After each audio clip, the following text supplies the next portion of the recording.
Olá! De acordo com o Banco Mundial, o número de brasileiros vivendo na pobreza vai aumentar em até 3,6 milhões de pessoas até o fim de 2017.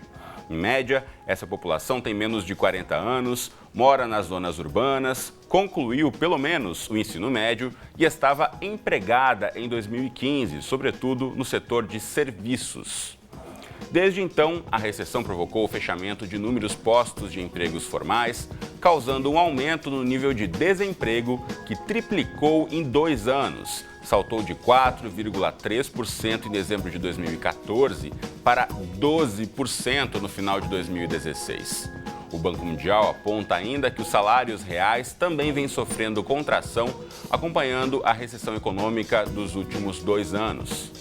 Para tentar controlar essa situação, a instituição afirma que o Bolsa Família deve ter seu orçamento ampliado para 30,7 bilhões de reais em 2017, caso o governo queira cobrir os novos pobres com a proteção social.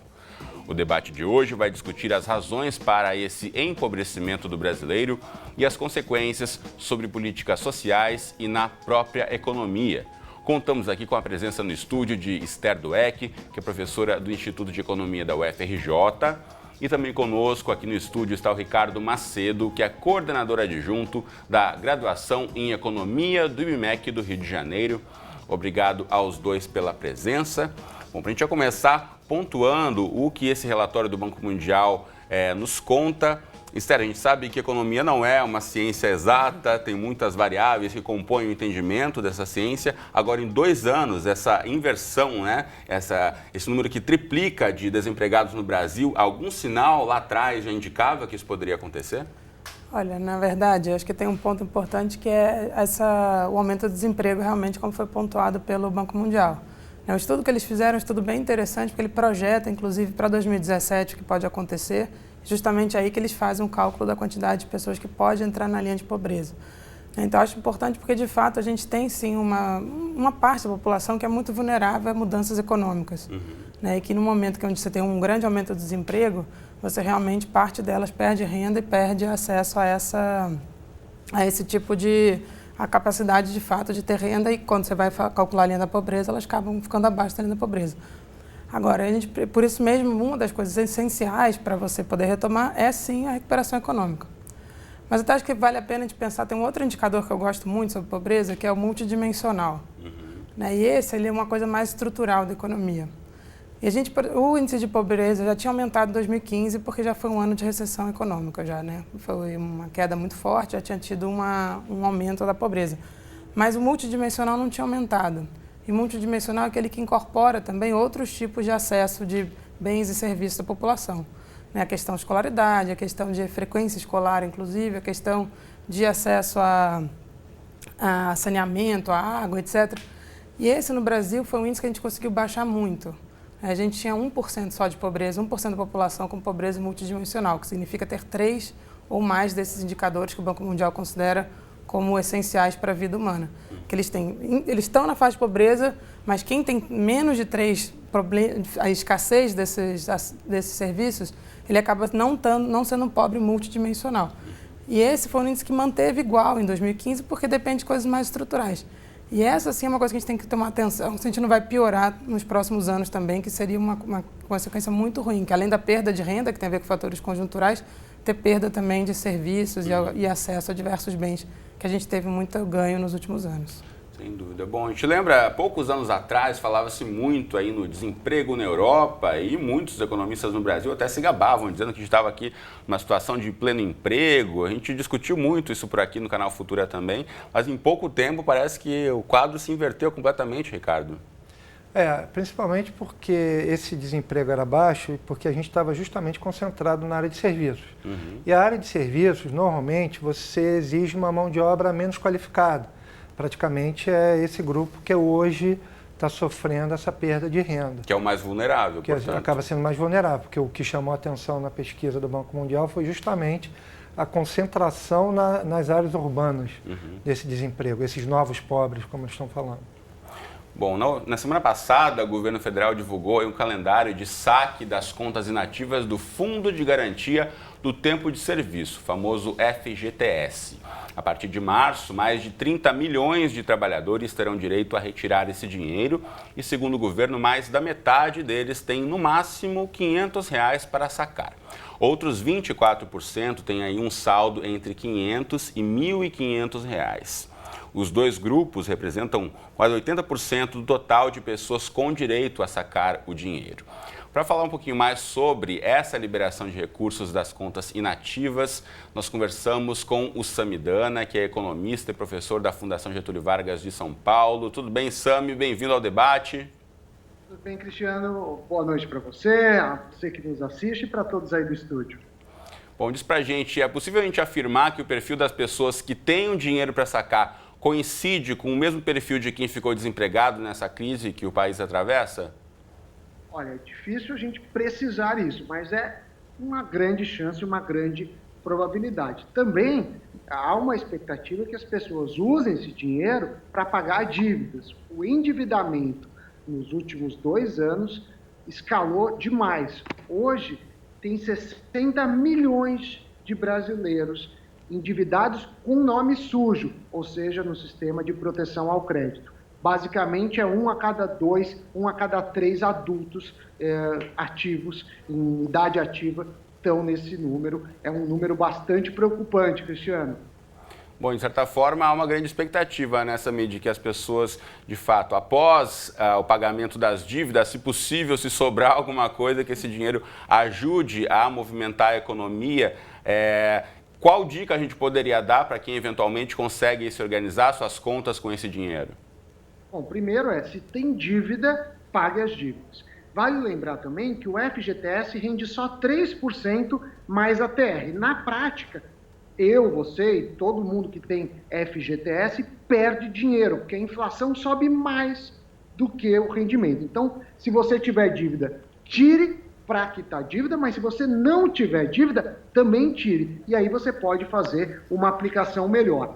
Gosto de sugerir o Tesouro Direto, que é uma aplicação em títulos do governo, que começam com R$ 30. Para o Tesouro Direto, você deve cadastrar numa corretora, no próprio site do Tesouro Direto tem um ranking de corretoras com taxas, tem corretora que não cobra taxa de corretagem, é uma boa dica. E para quem está começando, indico o título Tesouro Selic, que vai pagar a taxa básica da economia, que hoje está em 13%. Se a taxa diminuir, o que pode acontecer, a pessoa, a partir da diminuição, ganhará menos. Mas, mesmo assim, dá 2, 3 vezes mais o ganho atual do FGTS. Muito bom, Sami. Só antes da gente se despedir, você, como economista, acredita que, de fato, essa medida vai impulsionar a economia, vai fazer girar a economia em meio a essa recessão? Acho que não vai resolver. Ajuda, mas não resolve. Mas ajuda principalmente as pessoas que estão mais endividadas. E mesmo quem não esteja, como eu falei, o FGTS é um dinheiro sequestrado, que todo mundo perde. Então é bom para a população, é uma medida interessante. Mas ver essa medida como um salvador da economia ainda é uma realidade muito distante, até porque os valores não são tão altos e, como a gente estava falando, o principal destino, principalmente desse grupo maior aí que está até R$ 500, depois de 500 até um salário ou R$ 1.000, é quitar dívidas. Muito bem. Samidana, economista, conversando conosco direto de São Paulo. Muito obrigado pela participação no debate de hoje. Até a próxima. Tchau, tchau. Até mais.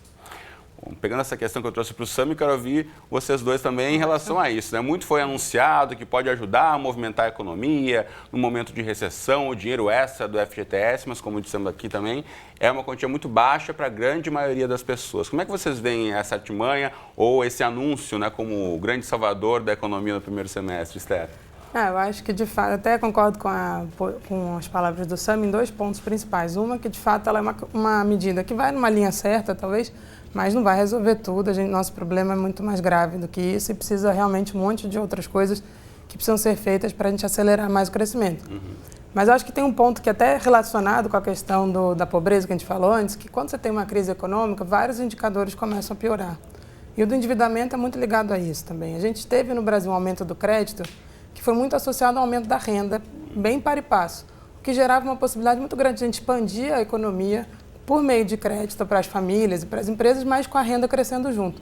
Quando a renda para de crescer, você tem um aumento do desemprego muito forte, o estoque de dívida fica e as pessoas ficam sem condições de pagar e começam a gerar esses problemas de pessoas com graves problemas de nome, como ele chamou, nome sujo, etc. Então, realmente, se já ajudar a resolver parte do endividamento das famílias, já seria uma coisa positiva. Agora, vai depender muito para quem vai o dinheiro, porque a gente sabe que se esse dinheiro for para alguém que ou já tem a dívida resolvida ou é uma pessoa que vai rapidamente gastar esse dinheiro, ele acelera bem mais a economia. Se ele for, na verdade, infelizmente, aplicar no Tesouro Direto, o efeito econômico é muito mais lento, porque, na verdade, ele não faz a economia girar tão rápido. Então, o ideal é que se esse dinheiro sacado fosse rapidamente pagar as dívidas e acelerar, e fosse usado para gastar, para comprar bens, comprar serviços, para justamente gerar demanda para recuperar os empregos nesses setores que perderam nos últimos anos. Mas, de fato, o volume é relativamente pequeno frente ao que a gente precisa nos próximos anos. Ricardo, como é que você vê esse dinheiro que vai ser solto aí ao longo do próximo semestre? Bom, primeiramente, assim, eu também corroboro aí a opinião dos dois participantes. Eu acho que não vai diretamente para consumo. Eu acho que o ambiente ainda está recheado de muitas incertezas, inclusive políticas, que podem ainda causar alguns impactos na economia. Então, a tendência é que o indivíduo que consiga, né, ter algum recurso sobrando após a quitação das dívidas, ele provavelmente vai partir para essa aplicação e vai esperar um pouco mais a economia ganhar um fôlego para, de repente, a partir do momento que recuperar o emprego, melhorar o padrão de renda, aí sim ele possa melhorar o padrão de consumo dele. Mas acho que num primeiro momento, eu acho que praticamente esse dinheiro entra para reduzir o estoque da dívida das famílias e fazer um colchão.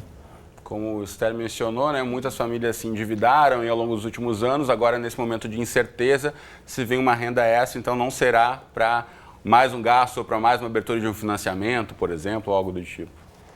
É uma questão de recuperação de crédito. Se houver necessidade, ele vai, em última instância, recorrer a isso. Mas não é uma posição muito confortável, né, pelo fato de que ele está desempregado. Né? A gente está olhando assim, a tendência, né, que esses desempregados eles tomem esse dinheiro, né, que é deles, para tentar aplicar e quitar dívida. Né? Uma outra solução, normalmente, que se tem é que hoje até o servidor, né, principalmente nível estadual, está complicado, ele rolava a dívida porque ele tomava o crédito via o pai, que era servidor público e tinha essa facilidade. Então, você tinha outros mecanismos que incentivavam, digamos assim, essa rolagem de dívida.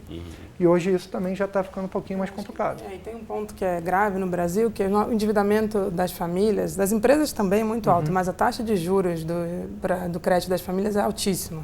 Então, na verdade, quando você não consegue pagar, a sua dívida fica explosiva e aí começa a gerar uma bolha, uma questão muito grave de endividamento, porque você tem taxas de juros 100% ao ano, ou seja, a sua dívida dobra em um ano se você não conseguir quitá-la. Então, isso acaba gerando um problema muito grave quando você tem desaceleração econômica, como a gente teve nesses últimos 2 anos. A gente está aí no topo desse ranking, que não é nem um pouco para se orgulhar, já está entre os países com maiores taxas de juros do mundo, né? Porque pode, desculpa assim interromper, mas o que, olhando, ela mencionou a questão das empresas, recentemente teve um relatório do IBMEC, lá de BH, e eles colocaram um ponto, né, nesse relatório, em que as empresas estão tão endividadas que não está gerando fluxo de caixa suficiente para isso. Então, você pode ter também, em função dessa questão dos juros, até mesmo a dificuldade da retomada desse crescimento. Né? Então, você pode ter também um ponto aí associado a uma crise do balanço patrimonial dessas empresas. Bom, e um outro fenômeno decorrente da crise econômica que está sendo estudado por diversos especialistas é a perda do poder de compra dessa chamada nova classe média. A nossa equipe de produção produziu um vídeo aí com algumas informações para a gente entender um pouquinho mais essa questão. Vamos ver.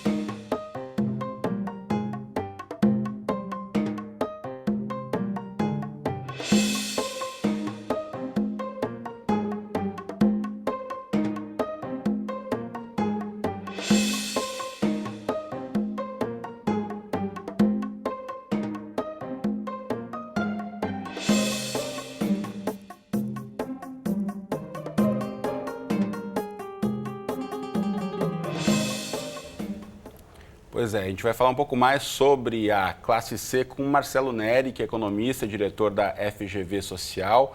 Ele é autor do livro A Nova Classe Média, ao lado do brilhante, da base, da pirâmide, e já foi presidente do Instituto de Pesquisa Econômica Aplicada, o IPEA. Marcelo, bem-vindo ao debate. Tudo bem com você? Ótimo, obrigado. Obrigado você por topar conversar conosco. A gente sabe que uma das principais conquistas dessa população, chamada de nova classe média, era justamente o emprego formal e a carteira de trabalho assinada. Os altos níveis de desemprego que o Brasil enfrenta agora afetam mais essa parcela da população? Na verdade, nem tanto. Ela, quer dizer, afetou mais ou menos de uma maneira mais ou menos generalizada todos os pedaços da distribuição, mas em 2015, na final de 2015, quem perdeu mais foi os 5% mais pobres, perderam 14%, a média perdeu 7%, e até tem um grupo dentro dessa nova classe média, um pouco acima do meio da distribuição, entre 60%, 65%, vamos dizer, desses percentis, que teve uma queda menor do que a queda de todo mundo. Eu acho que foi um efeito do salário mínimo, enquanto a perda dos 5% mais pobres foi a perda do Bolsa Família, que ficou congelado em termos nominais por quase 2 anos.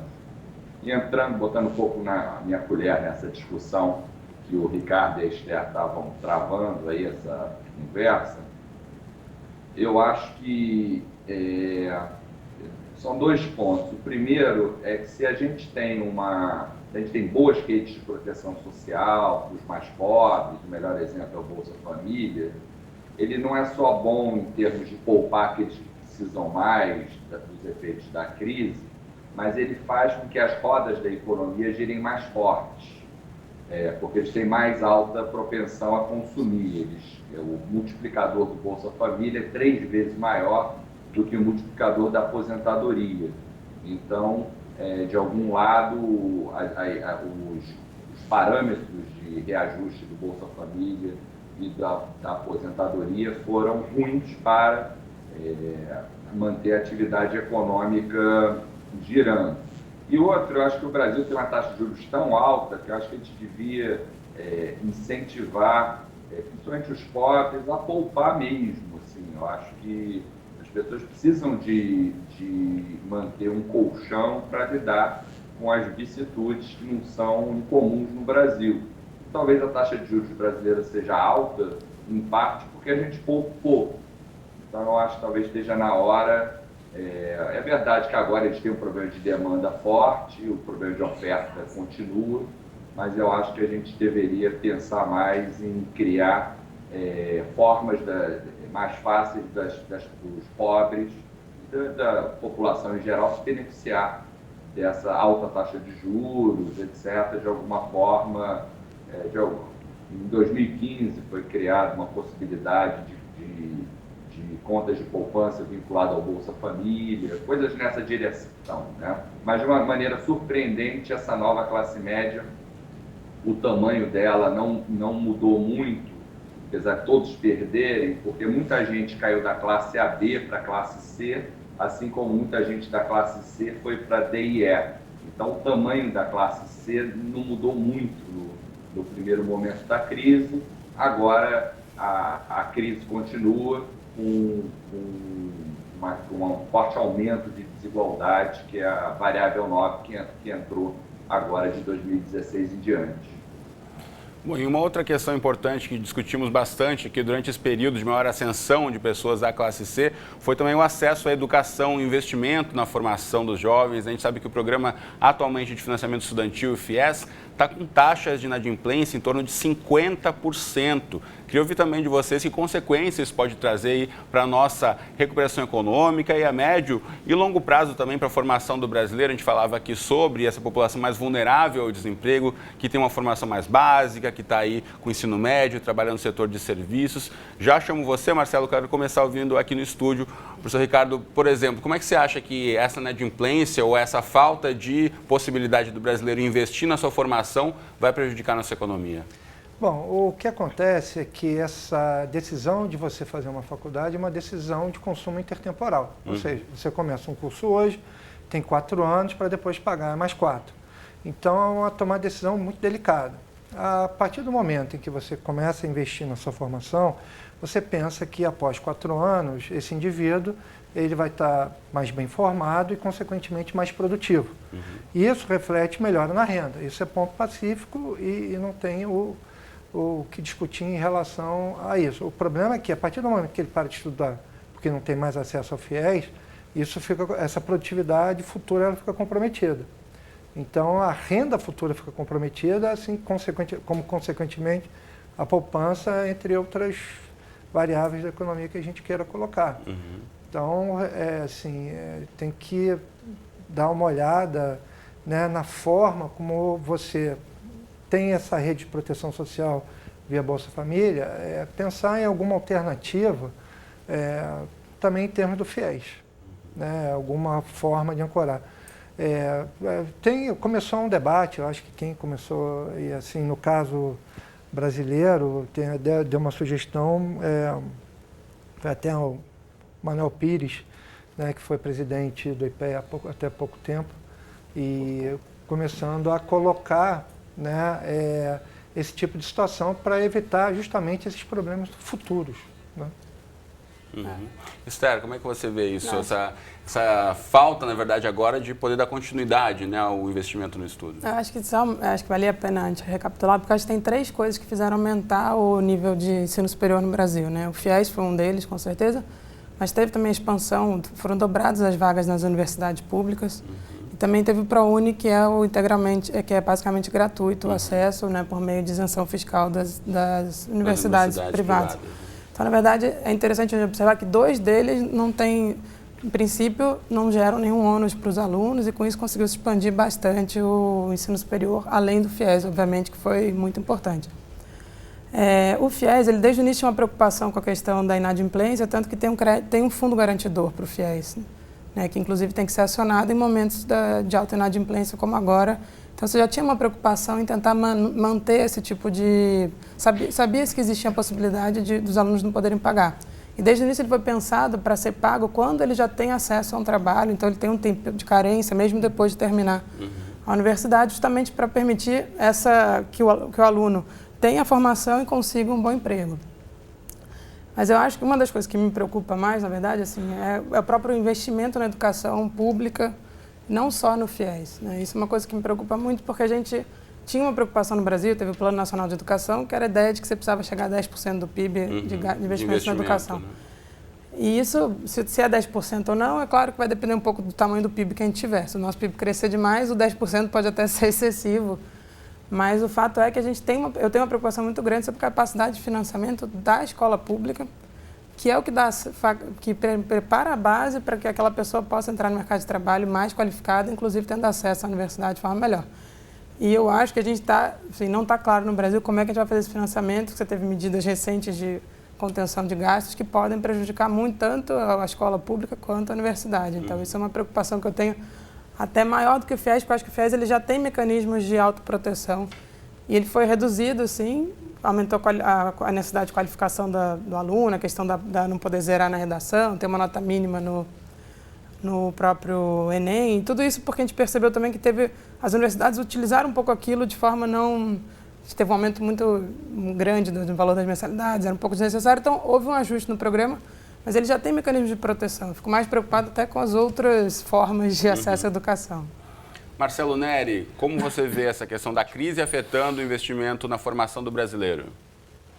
Eu acho que o efeito é bastante grande, porque se você olhar o perfil das perdas, o grande perdedor dessa crise, disparado, são os jovens de 15 a 29, principalmente os mais jovens, 15 a 19, o jovem adolescente ou jovem, eles estão perdendo 3 vezes mais do que a média, estou falando de 16% ao ano, eles vêm perdendo desde 2016, estão perdendo há 3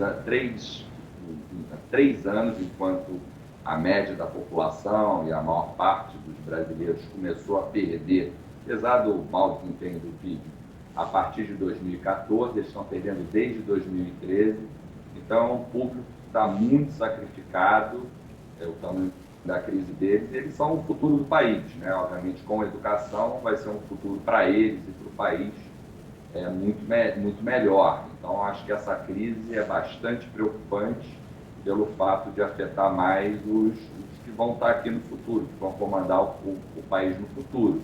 Se é na periferia das grandes cidades, também é um outro epicentro da crise, não tão grande quanto dos jovens. Então, acho que a gente realmente tem que pensar, talvez tenha motivos para os jovens estarem ocupando as escolas, assim, motivos para além do debate, razões econômicas básicas, né?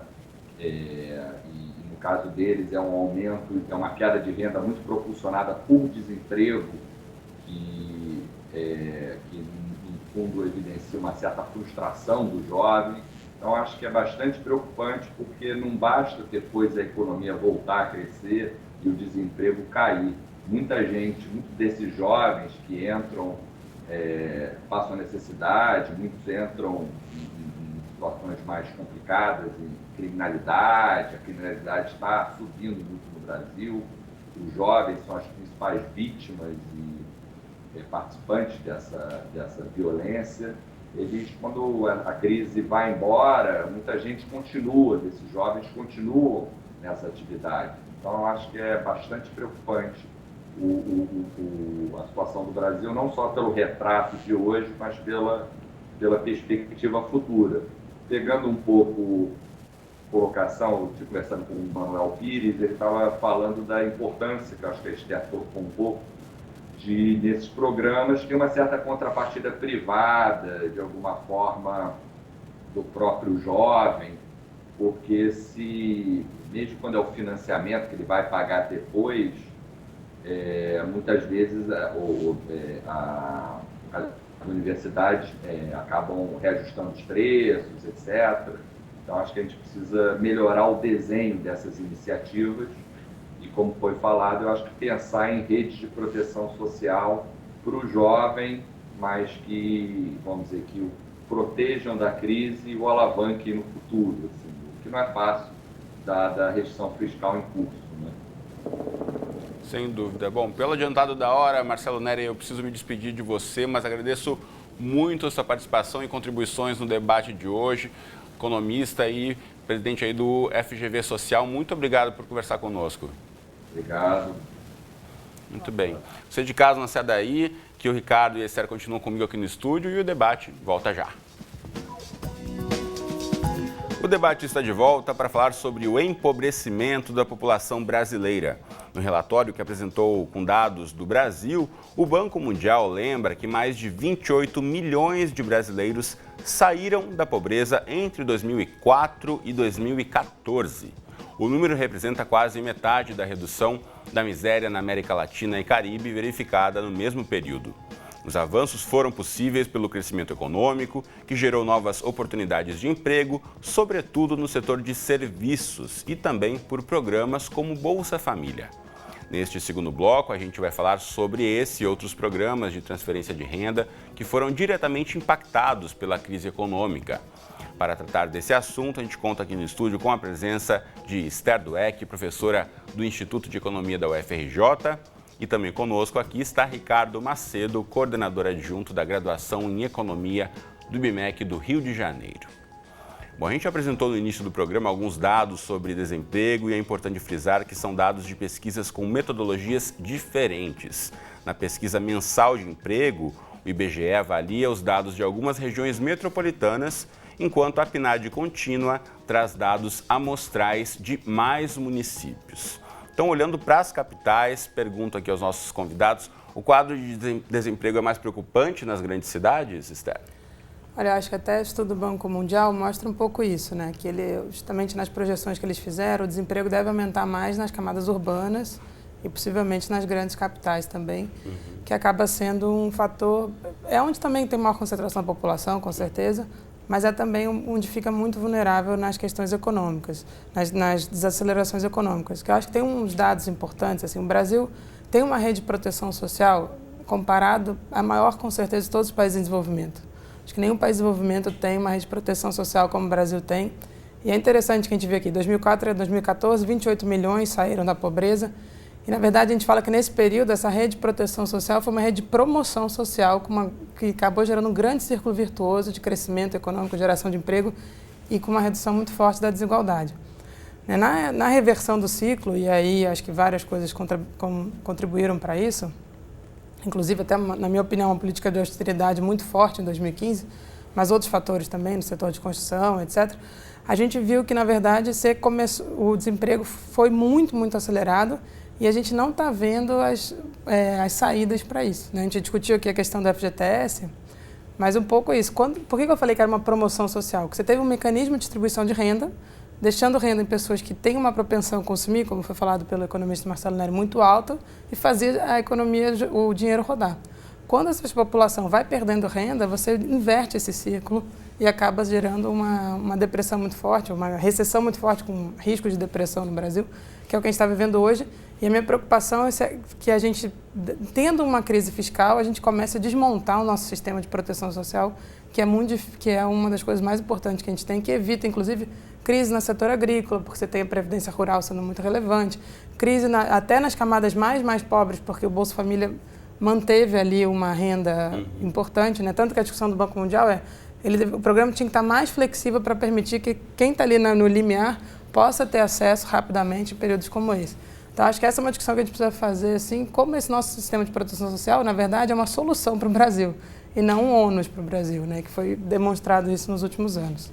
Ricardo, a questão dos próprios estudos de desemprego, nessa comparação que a gente fez de estudos que abrangem mais regiões, a região, na verdade, urbana, se a gente pensar hoje, a maior parte da população brasileira mora nas cidades e tem essa questão também de quando há uma crise, uma recessão, mais pessoas buscam por emprego. Isso também tem que ser analisado junto a esses dados, né? Não, tem bastante, mas só que a gente chegou num ponto tal, como se a gente estivesse numa depressão, que hoje você tem pessoas que deixam de procurar emprego. Aumentou também o desalento. Né? Então, essas pessoas estão assim, a situação está ruim, está difícil de arrumar emprego, nem vou procurar. Então, isso é preocupante também. Mas não quer dizer necessariamente que, como o próprio professor Marcelo Neri tinha falado, é que após uma possível recuperação econômica, eles voltem a procurar, porque isso vai envolver outros aspectos, né, que acaba caindo no multifator, né, e que você envolve que pessoas que não vão ter acesso à saúde ou vão para o setor público, para a saúde pública, a educação pública, e o Estado não está preparado para receber. Quer dizer, foi um baque muito grande na economia. Então, assim, você tem, né, a questão de você ter o Bolsa Família, né, em função do efeito multiplicador, né, mencionado, né, anteriormente, de novo lá pelo Marcelo Neri, mas assim, a questão toda tem esse fator que é relevante, mas também você tem que pensar em ações que vão além do curto prazo.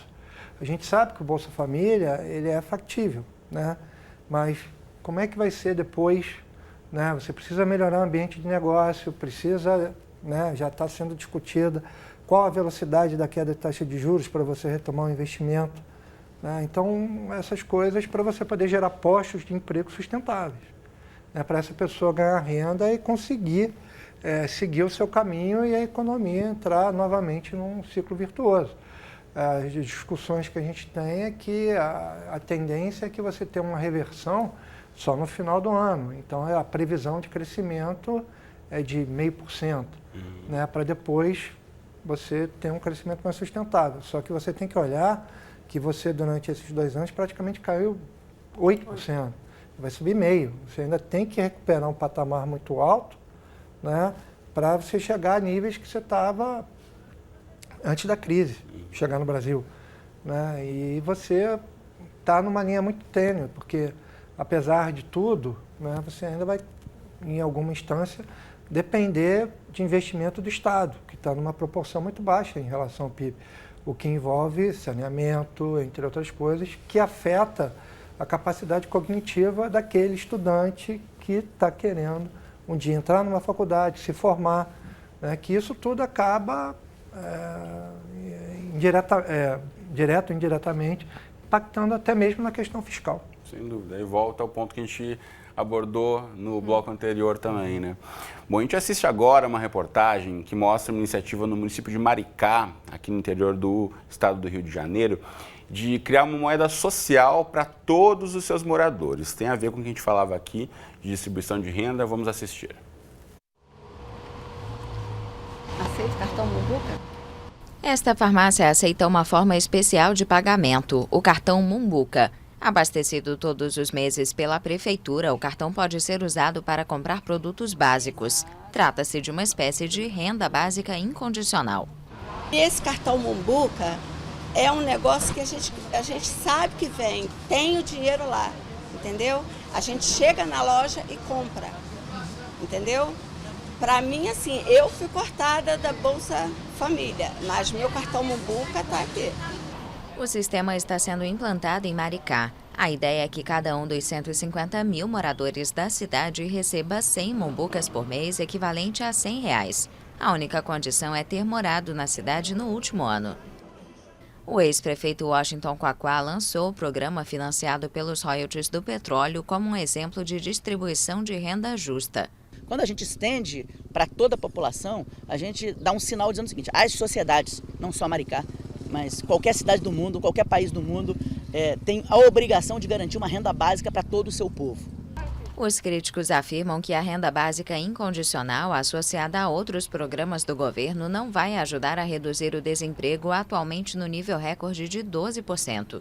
A questão hoje é as pessoas têm que ter a dignidade dela trazer o seu sustento para casa. Eu acho que se você faria muito mais um cidadão feliz se ela tivesse um emprego na sua cidade, se ela tivesse um hospital decente, se ela tivesse um atendimento digno. E hoje não acontece. Não são R$ 85 que vai salvar a vida de um ser humano. Em janeiro, a Finlândia começou a testar o sistema de renda básica e o candidato socialista francês Benoît Hamon prometeu 750 euros mensais por pessoa. Uma ideia já em prática na pequena Maricá que pode se espalhar pelo mundo. Pois é, a gente viu aí esse case, né? Mumbuca, esse nome bem engraçado para definir o que todo mundo quer, que é a bufunfa aí no fim do mês na sua conta, ou seja, nesse cartão. Mas brincadeiras à parte, a gente vê aí um modelo que já foi muito criticado, também já foi muito amplamente discutido e até copiado por alguns outros países, como já foi mencionado aí. Como é que você vê, Esther, a implantação desse tipo de programa e não só ele, mas quais outras ações são necessárias para garantir aí o bom desenvolvimento da economia de uma cidade como Maricá? Não, eu acho que até é bem interessante essa proposta, que na verdade chama uma moeda social, mas no fundo é como se fosse uma renda básica mesmo para a população. Né? Foi feita na forma de cartão, como o Bolsa Família também é um cartão. Mas eu acho que é interessante porque tem a fala que fala, não, era melhor ter um emprego. Mas o que gera emprego? Né? Acho que esse que é o ponto central. Quando você passa a ter no próprio comércio local uma renda extra sendo circulada, isso vai gerar emprego naquele comércio local. E esse comércio local, ao empregar aquela pessoa que ela vai ter uma renda, ela vai gastar também e, por sua vez, vai gerar o emprego em outro lugar. Então, a gente precisa fazer a economia girar. E eu acho que essa ideia de você ter uma renda básica de cidadania, ela é essencial como colchão para crises. Quando você tem uma renda básica de cidadania, ou porque pode ser via previdenciária ou via assistencial, você evita que a economia tenha uma crise muito forte. Porque, necessariamente, a renda não para de circular naquela economia. Então, a gente está precisando no Brasil justamente fazer a renda voltar a circular e acaba que nesses momentos de crise maior, o único ator que tem capacidade realmente de entrar é o Estado, porque o que acontece? Você tem as famílias com problema de endividamento querendo resolver o seu problema, as empresas também muito endividadas querendo resolver esse problema. Então, sobra um ator que pode andar no contraciclo, né, que pode fazer a política anticíclica. E essa coisa de dar dinheiro na mão de quem vai gastar diretamente é o que faz a economia girar. Então, acho que é super interessante nesse sentido e realmente não é só na França que o candidato socialista está propondo, vários outros países estão propondo renda básica de cidadania, que até tínhamos o senador Suplicy que sempre falou isso, mas acho que é interessantíssimo. Não que as condicionalidades não sejam relevantes, acho que no Brasil o Bolsa Família ele teve um aspecto interessante nas suas condicionalidades que gerou um aumento da escolaridade, um aumento da vacinação, um aumento do atendimento da pré-natal e o pós-natal também, que foram essenciais. Né? Então, condicionalidades são interessantes, mas você pode ter condicionalidades e ter uma renda básica com acesso a uma grande parte da população, que é muito importante. Ricardo, como é que você vê esse tipo de programa? Eu acho que é uma iniciativa válida. Se você olhar somente pelo aspecto regional, ali no município de Maricá, O Rio de Janeiro, ele praticamente teve as contas levadas ao estertor em função de ser altamente dependente do setor de óleo e gás. Né? Então, mesmo o candidato da oposição tendo mencionado, você tem uma economia que vai demorar para se levantar. Né? E que você depende da oscilação de uma commodity, da qual a gente se beneficiou durante muito tempo, né? Mas que hoje ainda demora e você precisa de investimento, mão de obra mais do que especializada para você poder tocar a economia daquela cidade, porque gera aquilo que a gente chama de externalidade positiva, ou seja, gera um benefício porque você tem um setor que vai crescer e aí você emprega gente que vai estar gastando, vai aumentar a arrecadação e assim a roda gira, a economia vai. Agora, nesse momento em que você tem esse problema, que no caso o fato de você depender de uma commodity realmente te levou à bancarrota, a forma que você tem realmente de manter a economia gerando é mais ou menos um programa nesse sentido. E diga-se de passagem, é para você garantir a alimentação básica, cesta básica. Né? Então, quer dizer, é assim, até bem consciente e extremamente válido nesse momento que a cidade de Maricá está passando. Bom, dados do Ministério do Desenvolvimento Social e Agrário mostram que mais de 500 mil de famílias que haviam saído do Bolsa Família até 2011 reingressaram no programa apenas no ano passado, 2016. O número é superior ao de 2015, quando houve aí o primeiro salto com a reinclusão de mais de 423 mil famílias. Antes disso, o movimento de volta ao programa era bem menos intenso e girava em torno de 100 mil famílias por ano. Dentre as causas para esse retorno ao Bolsa Família está, obviamente, o desemprego, que afetou quem havia conquistado a carteira assinada. A gente fez um convite a representantes do Ministério do Desenvolvimento Agrário e Social, porém tivemos uma recusa ao nosso convite. Infelizmente, não teremos a participação do representante para ampliar essas questões que a gente gostaria muito de contar aí com um posicionamento oficial do governo federal. Infelizmente não contaremos, mas vamos discutir aqui essas questões dentro do estúdio. A gente inclusive viu recomendações do Banco Mundial de que o Brasil deveria ampliar o Bolsa Família. Você acredita que pode ser uma saída para tentar diminuir os impactos da crise, Esther? Eu acho. Na verdade, acho que o Brasil conta com vários tipos de mecanismos de colchão social, né? Tem a questão previdenciária, que é super importante, tem as políticas assistenciais para idosos e deficientes físicos, tem o seguro-desemprego e tem a questão, obviamente, que é o assistencial para essa renda mais variável, que é o Bolsa Família. E que, nesse momento, talvez fosse uma solução mais rápida. Eu até acho que, em 2009, teve uma solução que, na minha opinião, foi bem interessante, que já há previsão na lei do seguro-desemprego, que é, em momentos de crise muito forte, você, inclusive, aumentar as parcelas de seguro-desemprego, que poderia ser uma coisa complementar ao Bolsa Família, para justamente esse pessoal que teve carteira assinada, teve acesso ao benefício, mas dado como foi muito longo o período de recessão, não teve tempo de recuperar o emprego em 5 parcelas de seguro-desemprego. Então, eu até acho que essa é uma previsão legal que pode ser utilizada nesses momentos e ajuda muito a você manter essa renda mínima para fazer a economia girar. E as pessoas têm que voltar a gastar. Assim, você precisa ter vários atores voltando a gastar para que a gente consiga sair mais rápido dessa crise que a gente está vivendo nesse momento. Por outro lado, há quem critique, até pede o fim. Você acha que é o momento de ampliar o Bolsa Família, de rever esse programa? Olha, eu acho que o Bolsa Família ele já é quase uma unanimidade. Eu acho que quando você conversa com os mais diversos lados, né, em termos de ideologia econômica, todos eles sabem que isso é válido. Está mais do que comprovado os efeitos benéficos que você traz à economia. E a gente sabe que ele é um start, né, um restart da economia para você justamente sustentar um padrão mínimo de sobrevivência, né, nesse sentido.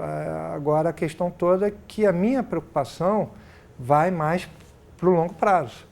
Né? Assim, como é que a gente consegue reinserir as pessoas no mercado de trabalho com uma boa formação, pessoas que sejam cidadãos saudáveis, que tenham capacidade de trabalhar mais, poder ganhar mais, nesse sentido. Né? Então, você tem políticas complementares nesse sentido, mas também não é só também pelo lado social. Eu volto a falar a questão do próprio ambiente de negócio. né, a questão das regras, né, o que você vai fazer, deixar de fazer, né, qual tipo de custo que você vai reduzir para a empresa, né, tem que rever a questão trabalhista, né, então tem muita coisa para se aproveitar o momento que a gente está passando de crise para colocar o debate e propor soluções que realmente pavimente o caminho para o longo prazo e a gente não tenha mais percalços que nem esse que nós estamos passando, né, que seja algo muito breve. Né, seja só uma pequena crise. Realmente espero que num futuro, se tiver alguma crise, que realmente seja uma marolinha, né? Mas assim, a gente não tem como prever, né? Mas, ninguém sabe se virar mais um tsunami por aí, né? né? Exato, mas assim, a gente tem mudanças institucionais ocorrendo, mas a questão toda é, para fazer o debate é agora, para mudar é agora. Mas a gente vai ter esse debate indo para frente, porque eu acho que a gente tem uma questão política ainda aí muito nebulosa, muito pesada, que pode adiar justamente algumas votações e algumas discussões na sociedade. É importante mencionar que a gente está aí no ano de véspera de eleições, tem toda essa discussão política, como o Ricardo já mencionou, e também muitos estados passando por crises gravíssimas, como é o caso aqui do Rio de Janeiro, onde uma série de outros benefícios complementares aí ao que é do governo federal, do Bolsa Família, também estão sendo cortados. Então a gente sabe que isso acaba afetando aí muito a vida das famílias e também o governo federal passando por um momento de ajuste fiscal, a própria aprovação aí da PEC do teto dos gastos, que tanto debatemos por aqui no ano passado também. Como equacionar isso, a necessidade de um investimento maior em programas como o Bolsa Família ou qualquer outro programa de distribuição de renda frente a esse ajuste fiscal, Esther? Bom, essa é uma boa pergunta. É a pergunta difícil, eu acho que é a pergunta, e na verdade, assim, eu acho que é porque a gente volta ao debate sobre a emenda constitucional 95 agora, né, que era a PEC 241, 55, agora virou uma emenda constitucional de fato. Na minha opinião, essa emenda constitucional não vai se sustentar por muito tempo. Ela não tem como ser sustentada por muito tempo. Né? Você tem... Só lembrando que ela prevê aí um teto de gastos por 2 décadas. Por 2 décadas, exatamente.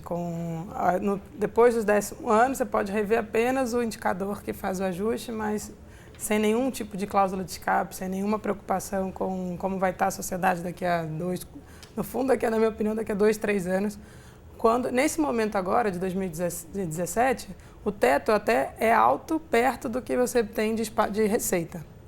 Em compensação, daqui a 2, 3 anos vai se inverter essa lógica, a gente vai começar a ter uma arrecadação que espera-se se recupere, com a economia recuperando, e um teto de gasto que pode ser excessivo, porque a gente precisa, e como eu falei, acho que tem setores na área de educação que a gente precisava ampliar, teve uma ampliação da participação relevante do governo federal no ensino básico, precisava aumentar essa participação do governo federal no ensino básico, você tinha uma série de coisas que precisavam ser feitas.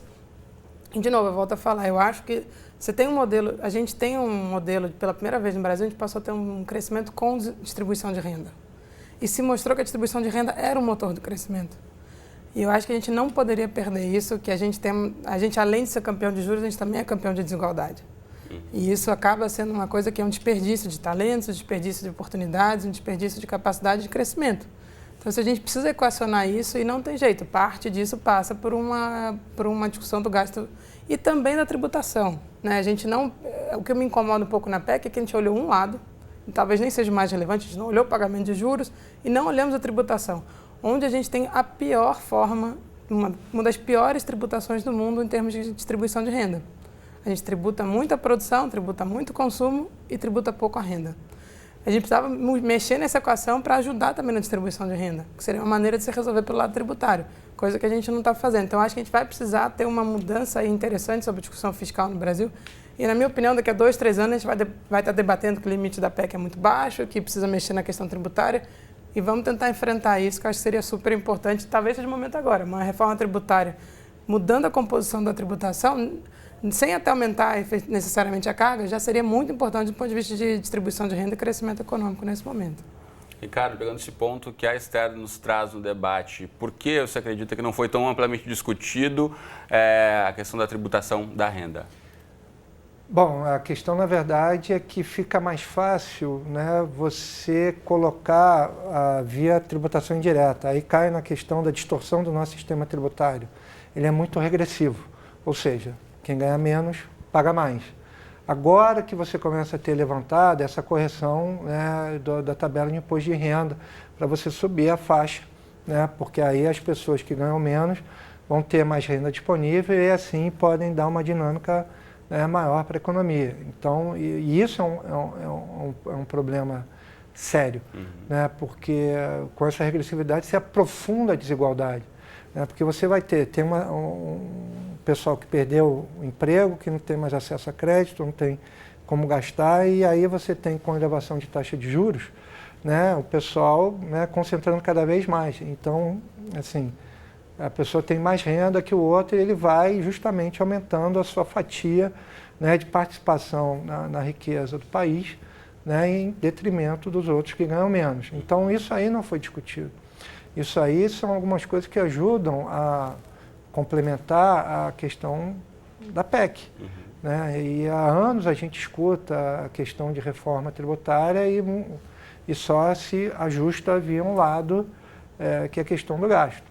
Né? Quando você pega, por exemplo, assim, você já tinha um instrumento que era a Lei de Responsabilidade Fiscal. Né? E aí agora você aperta. Mas aí, assim, não foi nem debatido na sociedade e foi aplicado mais ou menos como se fosse um castigo. Olha, você 20 anos, depois com 10 a gente revê a meta.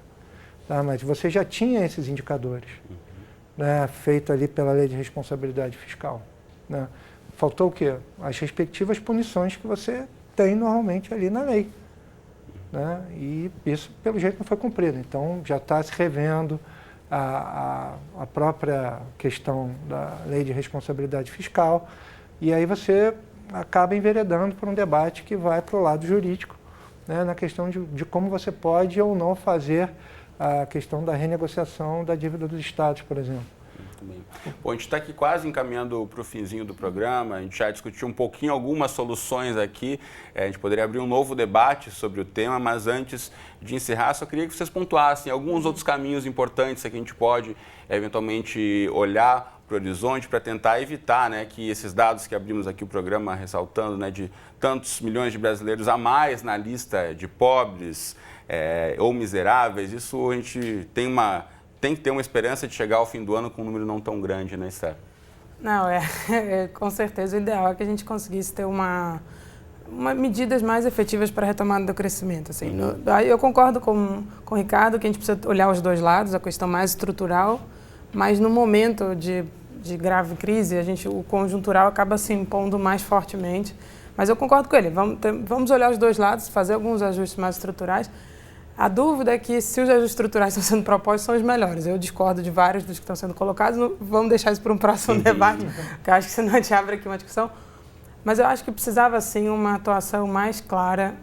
A medida do FGTS poderia ser positiva se não ficasse presa no problema do endividamento das famílias, como acho que vai acabar ficando. Você precisa de mais coisas que joguem renda na economia para fazer a economia voltar a girar nesse momento. Não tem outra solução. Você não vai ter, por mais que você crie um ambiente positivo, nenhuma empresa vai investir com a sua demanda no chão e com a capacidade ociosa, uma das maiores capacidades ociosas que a gente viu nos últimos 10, 15 anos no Brasil. Então a empresa precisa primeiro conseguir recuperar a produção para depois começar a investir. E aí sim, coisas que fazem o dinheiro circular, principalmente na mão daqueles que gastam mais, seriam medidas que realmente poderiam fazer a economia voltar a girar. E eu acho que, assim, uma coisa da LRF que ele levantou, a LRF ela tinha previsto... A Lei de Responsabilidade Fiscal. A Lei de Responsabilidade Fiscal, a gente fala tanto dela, ela tinha previsto cláusula de escape para baixo crescimento econômico. Um dos seus artigos fala, caso o PIB caia 4 trimestres seguidos, todos os tetos, todas as metas são flexibilizadas, porque justamente a questão fiscal depende do PIB. Você não pode olhar a questão fiscal independente do que está acontecendo com a economia conjunturalmente. E eu acho que um dos grandes problemas da PEC é não ter isso. Então, a gente precisa olhar a situação que a gente está vivendo. É uma situação que vai precisar da atuação mais forte do Estado e um ajuste fiscal nesse momento já foi demonstrado pelo FMI, pelo Banco Mundial, que, digamos assim, não são nenhum órgão extremamente progressista, que no momento de crise a austeridade só tende a piorar. Então, acho que tem que tomar muito cuidado com esse tipo de medidas no momento que a gente está vivendo, para a gente acabar não indo ladeira abaixo, como a gente está vendo acontecer recentemente. Ricardo, para a gente encerrar, segundo o Banco Mundial, voltando ao número inicial, 3,6 milhões de brasileiros a mais pobres no fim de 2017. Como reverter? Eu acho que a gente tem que passar por reformas profundas, mas assim, a gente não tem como descartar a questão de você, digamos assim, incentivar a economia no curto prazo. Eu acho que aí você tem justamente programas sociais, o Bolsa Família é relevante, não tem como negar isso daí. E, assim, outro sinal que você tem para auxiliar a recuperação da economia no curto prazo é justamente essa questão da redução da taxa de juros, né? Isso aí tem sido debatido, e tem sido colocado e tem sido questionado, e o Banco Central já está dando sinal nesse sentido, né? A questão toda é que, num primeiro momento, a gente tem que ver se essa queda mais acelerada vai se refletir efetivamente numa retomada de investimento, porque eu ainda coloco um pouco, eu acho que o ambiente político ainda influencia bastante essa retomada, apesar de ser saudável, muito saudável, essa queda da taxa de juros. Bom, a gente vai continuar acompanhando essas questões por aqui ao longo de 2017, mas por agora precisamos encerrar. Ricardo, Esther, muito obrigado pela presença. Valeu. Você de casa, obrigado pela companhia de sempre. O debate fica por aqui. Você pode conferir esse e outros episódios direto do seu celular, tablet ou computador lá no futuraplay.org, a sua nova forma de acessar o Futura. Um abraço para você e até a próxima.